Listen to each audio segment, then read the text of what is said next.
The last session of the training is about the system installation. So first I'm going to summarize some information about the system. Then we're going to see the ICT requirements of the machine where you want to install the system. And then we're going to go through the installation procedure, so through the main steps of the installation. So as we said before, the system is open source. It can be installed both in a cloud environment or on a local server, and it can connect to a variety of data sources to import the lower level products from Sentinel-1, Sentinel-2, and Landsat 8.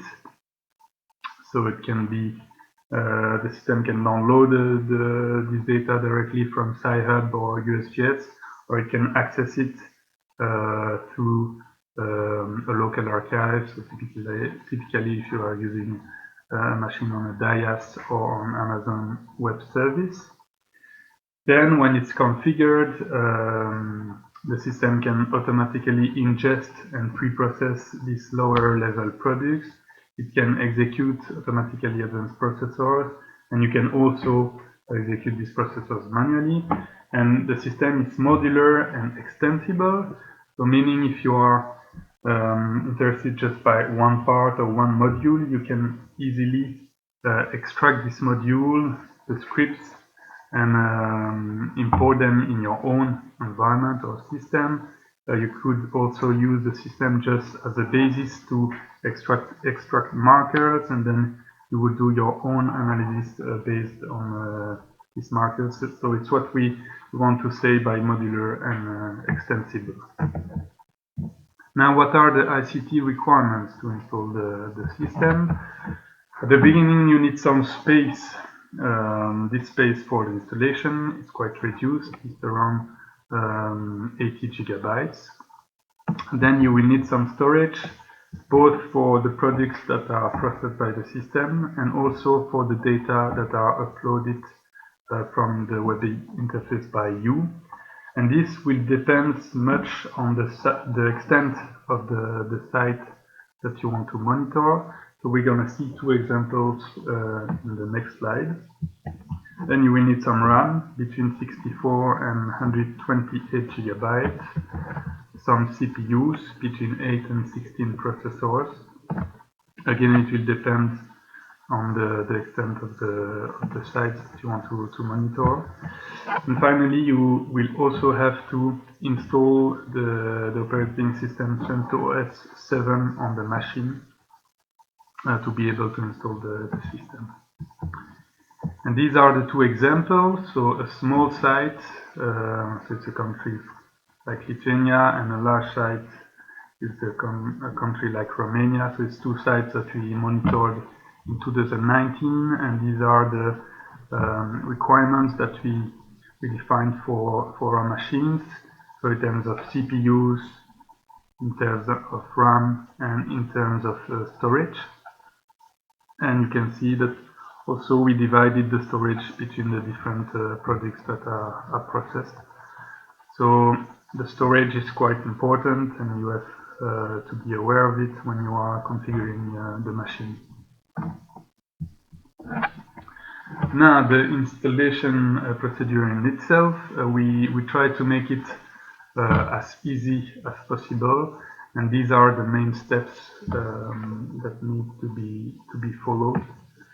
And the first step is to create a user account on Sci-Hub and USGS, because even if you are using a local archive to access the lower level products, still the system will use these two platforms to define the list of data which needs to be ingested. So you need to create a user account on these two platforms. Then you can go on the website and download the system. So there are four parts.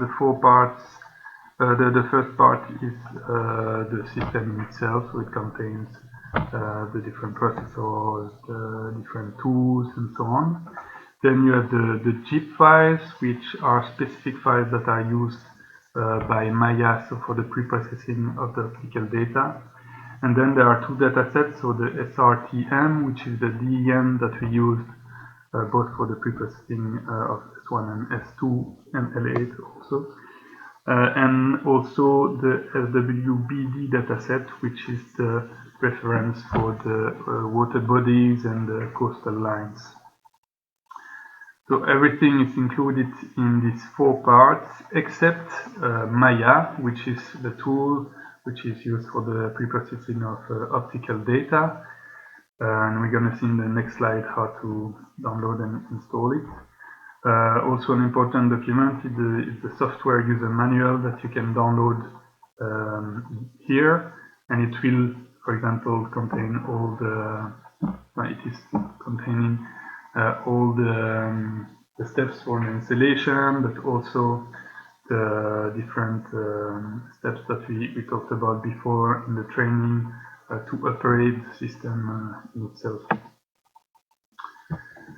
So next step, to download and install Maya, so you have to go on the CNES website, and instructions are given on this website to install the system, to install the tool, and this has to be done before the installation of the Sen4CAP system. This is the next step. So first you have to create two default directories, MNT archive and MNT upload. You have to copy the installation package and the data that we talked about, so the SRTM and SWBD datasets. And then you can run the script via this command. And the script will install everything that you need, so all the parts of the system, so the orchestrator, the different processors, the tools, the packages that are needed, also the web interface that you will use. And this is completely automatic. So now the system is installed, but still there is a last step, which is to configure the data source. So in these steps you will define if you want to use a local archive or if you want to download the data from Sci-Hub. So you will define where you want to look at the data. So this is done through the web interface. So the first step is to connect to the web interface, and you go in the data sources tab. You can see that there are different sections. Some of them are specific to a specific environment, so for the Amazon Web Services and for the Alaska Satellite Facility. But if you are using a local server, or if you are working on a DIAS, you just have to work on the three other tabs. So the one Landsat 8 USGS, the one Sentinel-1 Sci-Hub, and the one Sentinel-2 Sci-Hub. And I will just give you the example of what you have to define in the Sentinel-2 Sci-Hub if you are using a machine on DIAS, and specifically on Creo DIAS. So first you will have to, in this tab, to define the information concerning your user account on Sci-Hub, and this is done here.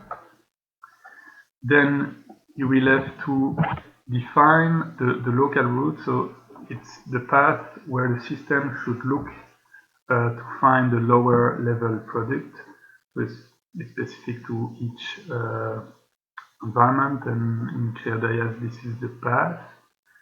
Then you have to define the scope. In this case it will be query and download, meaning that it will use this tab, so the Sentinel-2 Scientific Data Hub tab, for the query and the download of the data. So the query is, so the system will use the Sci-Hub to define the list of data that needs to be ingested, and download means that it will use this tab to download the data. And if you have defined a local route, it will look at the data in this local route. If you do not define the local root, it will download the data directly from Sci-Hub. And then you have to define the fetch mode. In this case, we are instead of copying the data to the system, it just makes a link to the data, so a link to the local root, and it doesn't copy the data. But for example, if you are downloading the data from Sci-Hub directly, you are using another option, which is overwrite. So this is an example of one tab and for one configuration, but all the information is explained in the software user manual. And this is it for the last session of the training about the system installation.